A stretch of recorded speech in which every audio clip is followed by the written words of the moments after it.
A friend of mine and I were canoeing down the river, and we saw an old guy standing out on the river bar, and he was shoveling dirt into a box, and we were going, we just had to find out what he was doing. So we pulled in, and he says, "I'm mining for gold." And my friend and I went, "What, on the Saskatchewan River?" He said, "Yeah." And then he showed us the gold he'd got. Well, we were hooked from then on. Television programs like Gold Rush and Yukon Gold has sparked a lot of interest now in modern day mining. And there's a lot of people, as you've seen on this bar by the bridge on Highway 60 by Devon. People come here all the time and they pan and have been coming to this bar for decades. And there's always more gold. It just keeps coming back, and each year there's a flood, it brings new gold. You don't get rich, but you'll always find a couple colors, and a color is what you call a little piece of gold.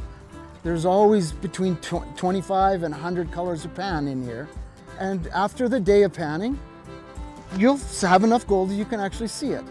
And the trick is, when you store that gold, you put it in as small a bottle as possible.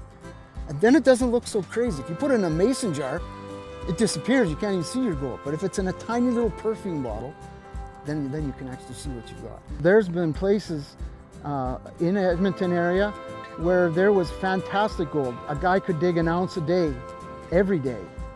On Clover Bar, which is named after a man named Clover who mined on that bar, and Gold Bar, which is in Edmonton, was a very fabulously rich bar. What we've found is that even today, if you know the river, and I know the river now, I've been on this river for over 30 years, I know places where I can get 10 grams of gold easily in a day with my sluice box. But there's only a few places like that, and they're closely guarded, so don't even ask. But most prospectors, particularly in Alberta, are very forthcoming. You just stop by and they'll say, "Oh yeah, you can get the gold pans here, you can buy the equipment there, or you can make your own equipment, or you can join our club."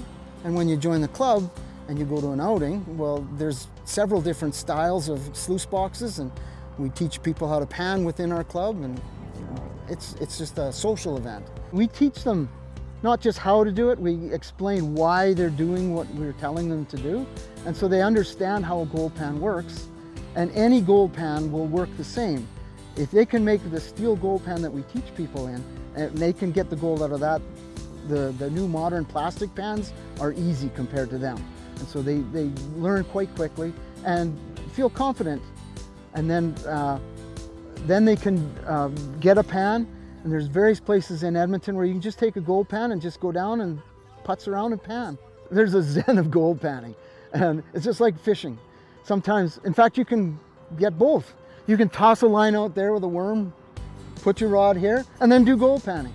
And it's not mutually exclusive. The fish don't go away from gold panners, they come to gold panners. Because when we're washing dirt into the river, the little bugs and critters come to get what washes out of our pans, and the bugs and critters got minnows, and then the minnows bring the bigger fish. So often there's more fish around where we're doing the gold panning events, or when we're by ourselves.